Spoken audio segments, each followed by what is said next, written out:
Hello everybody and welcome back to the channel. Today we're going to discuss a little bit about aviation headsets, particularly the Lightspeed Aviation. As y'all are aware, I'm getting myself current and I need to go take a biannual flight review. So I pulled my headsets down from storage and I found a disaster. I will link the live stream where I go through the headsets more in depth in the description, and a blog post on each of the headsets. So far I've got blog post on the 33-3G and the Zulus. I haven't done the 20Ks yet. So these are the 20Ks or 20XLs. They got dry rot cables. The ear seals are just disintegrating, and somehow in storage the strut got broke and it snapped off the connector on the ear cup. So I haven't torn this one down yet. It is in the plans to do. Then we have the 33G. That's 30 and then 3G. Similar situation. The cable on this one fared pretty good. The head pad fared well, but the ear seals didn't. The ear seals just turned to mush and fell off. They clip on with these little pieces of plastic, and the ear seals glued on, but they literally fell apart. So I've already got a blog post on that one. I have the board out still. I did do a firmware backup on that board, so it will be up on the blog shortly. Then we have my favorite headset, which is the Lightspeed Zulus. These fared the same. The cables are just rotting away, dry rotting. The ear seals, they just fell apart. I mean, that's just sticky. The control box ended up being sticky mush. So I contacted Lightspeed to see about getting cables for the Zulu. Getting ear seals for these two, negative. Cannot get ear seals for these. Cannot get cables for these. They said I could not even get cables for the Zulu. But I got a hold of the current CEO at that time, and this is like within the last 2 months here. His name was Alan Schrader, and he seemed pretty cool and receptive on right to repair. Because I was looking at, okay, do I want to, use my older headsets, or go with a Bose, or go with David Clark, their 1X, or go with a newer Zulu. And I wanted to see who supports the right to repair. Bose, negative. They don't support right to repair at all. David Clark, they provide somewhat of some parts, but not everything. No schematics, no service manual or anything. Lightspeed, they don't provide even a parts list. So I started talking with Alan and telling him, okay, you're an Oregon company. Oregon has right to repair. These are consumer devices because they are the, people use them. Mostly private pilots are using these, so that's a consumer item. He said give him some time to look into it. He got back with me and basically says they're not consumer devices, he believes, or is what his attorney says, and they're not going to provide schematics or anything. They did release a statement on their website.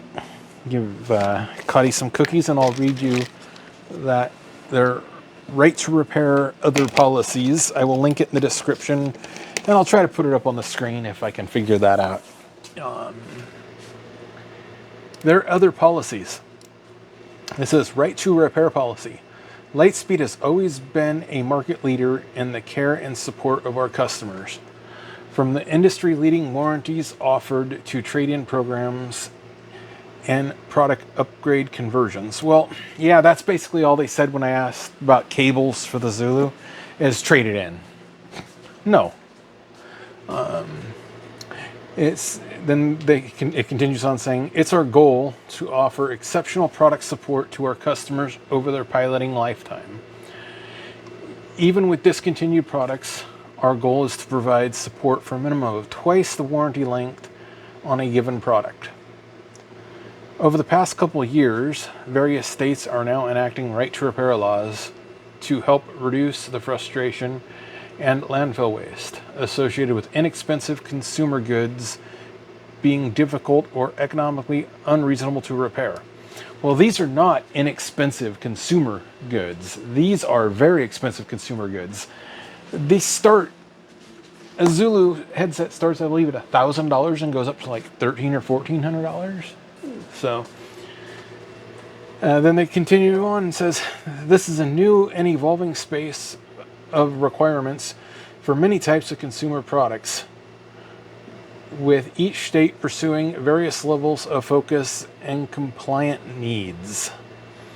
So far, it appears that neither of our products nor our customer support process are controlled by those various laws. Well, Lightspeed, you are in Oregon, and Oregon's right to repair laws covers consumer devices. These are consumer devices. It goes, we understand that the legal environment may continue to evolve. Oh yes, it is evolving rapidly. However, we are proud to provide a highly personal experience for any user who has an issue with our support practices. If you ever have any questions related to this service and support of your Lightspeed headset, please contact us directly and discuss potential options with our support team. Okay. They don't want to support right to repair.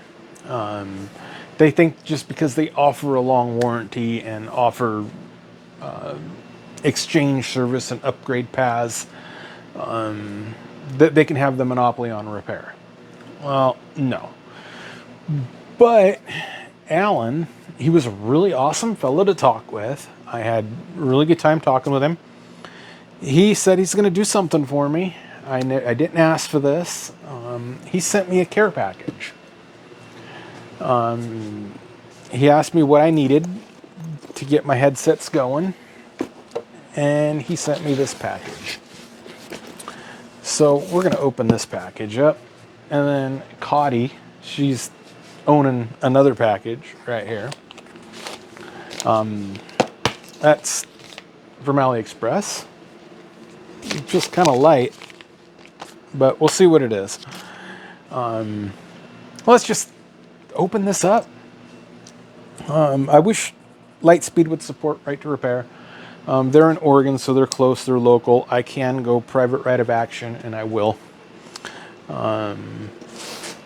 So let's, I did do a formal right to repair request, because if something ever breaks, I don't want to have to rely on sending it to the manufacturer. If I buy something on the used market or something, I want to be able to fix it, because if you buy it on the used market, it don't got no warranty.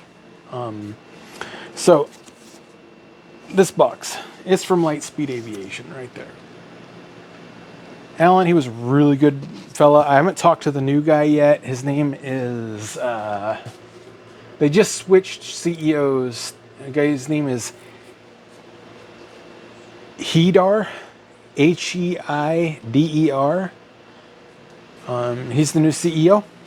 I will try to make contact with him, but I really don't think they're going to comply with right to repair. So I think we're going to have to go the alternative route. And Cotty needs more cookies, doesn't she? What is up with this? There we go.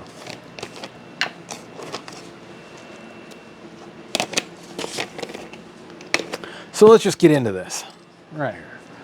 We're almost 10 minutes of me babbling. So let's open this up. Let's see what we got. So I did not ask for this. He offered. So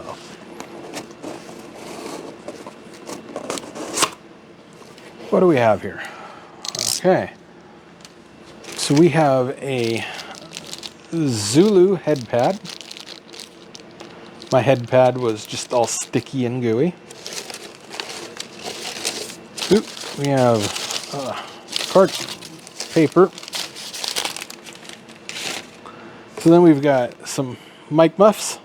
That's cool. Then we have, well, that's a mic.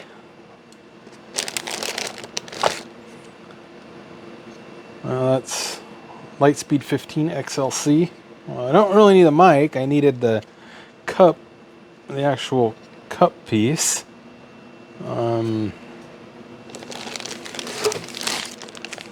Let's see what's in here. Quantity 20 pieces. Oh. Okay, we've got, now look at these. This is what the ear seals are supposed to look like. That's what they're supposed to look like.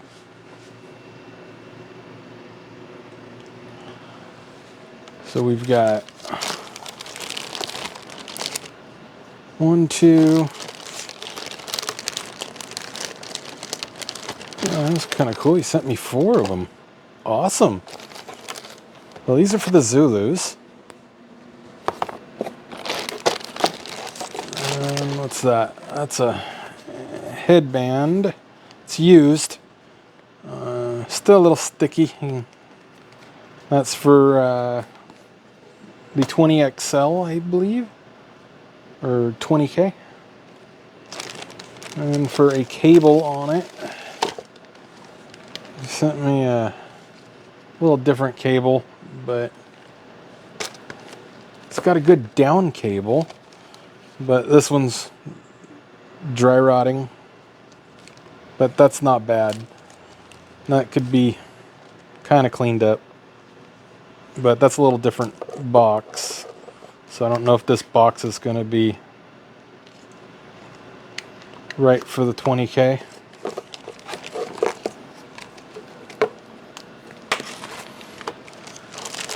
Then we've got, oh, it's a little sticky, a right strut, a left strut. So we got struts for them. Then he sent me unpainted control box that's not sticky for the Zulu. I don't have the plastic coating, so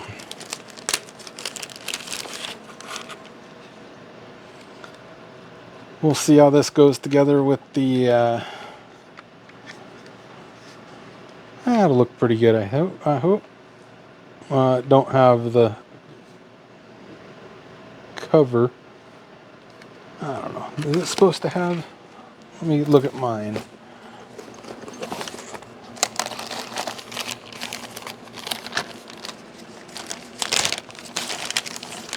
I tried to clean mine up. Yeah, mine's got a, it's clear there too, so.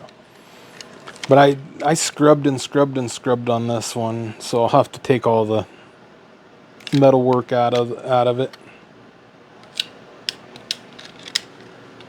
So.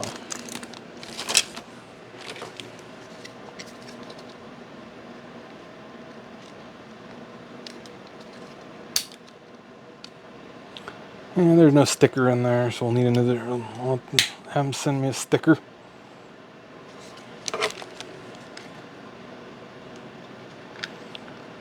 But that'll help.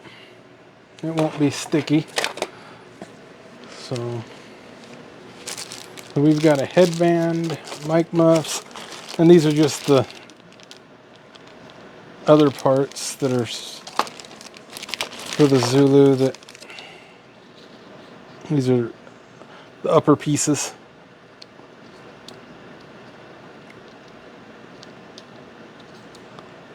So these got real sticky on mine. So we'll give it a shot. I'll do another video of that one looks like it was painted, but looks like it's got the plastic coating rubber coating. I'll go through all this.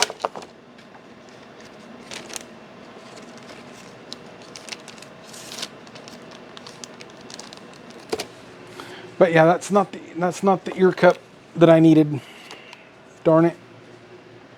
That's the outside. That's a mic. So I need the ear cup I need the ear cups. So, but I will do another video of assembling this. So now the other thing was the cable for the Zulu. They said it wasn't available. They didn't have any available for them. And the new ones, if you want to have the cables replaced, it's like $120 for this each. And there's two cables, a down cable and a plug cable. That was my consensus from customer service on that. So let me grab a pair of scissors. Be very, very careful cutting this one open. We have these from AliExpress. This is the first one.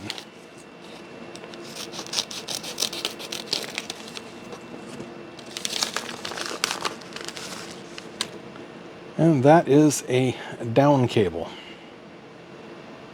Wow, those are really flexible. So these are the Zulu 3 cables, and everybody says these work just fine with the Zulu 1. So we'll find out here when I put it together. So even though my down cable's pretty good shape, I just want them to match. But my other cable should have been coming in at the same time. If you see these, they're kind of like a braided cable.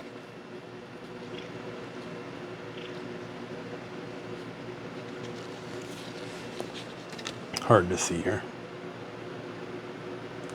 So I'm going to push the right to repair with them, try to get schematics and everything, because I want to make sure everybody can know what they're buying, and if they're just rehashing old circuitry, not providing anything of value. I mean, they say it's something new. I think their new units have CO2 detectors in them. Are those sensors going to be available in 10 years, 15 years? Because aviation headsets they're supposed to last a pilot a long time. I mean, my David Clarks are almost 30 years old. Now, parts should be available. I think David Clark makes, on their older headsets, parts available all the way back for headsets that were made in the 60s and 70s. So, but they flat out said no on their 1Xs for right to repair. They're saying it's proprietary information, they won't give it out. So that kind of ruins David Clark on that one, but I'm gonna press them on it also. But I'll do a reassembly of my Zulus with these. I still gotta take the ear cup apart on it and try to back up the firmware if I can easily without having to take the chips off the board and stuff. And I don't want to have to resort to this method here. But I will catch y'all later, and hope I didn't go off on too big of a tangent. But I'll have to contact Alan and see about getting the other cup. We'll catch y'all later.